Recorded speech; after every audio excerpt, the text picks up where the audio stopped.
Hello, guys. This is Ramadani Khalifa, and I will be with you with this Excel spreadsheet. And into this episode, we're going to learn how we activate the Visual Basic application. I'm talking about the VBA. You see the ribbon right here?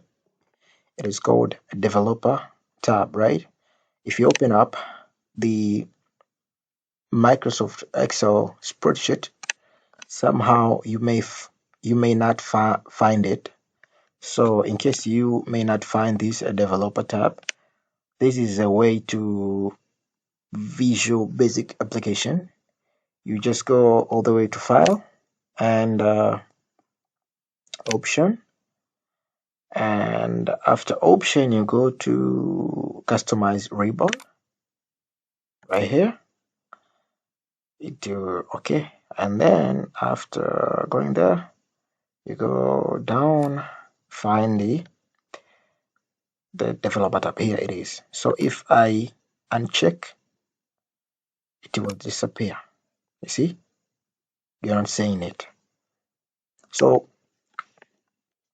most of the Excel spreadsheet you found it like this way.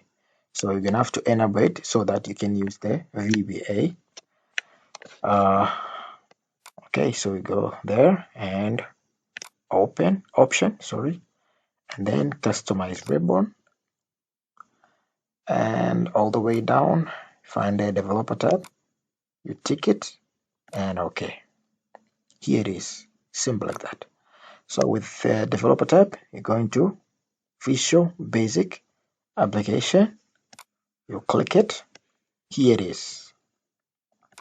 You can use it for different types of needs that the way you actually want to use it. So that's for this episode. Thank you.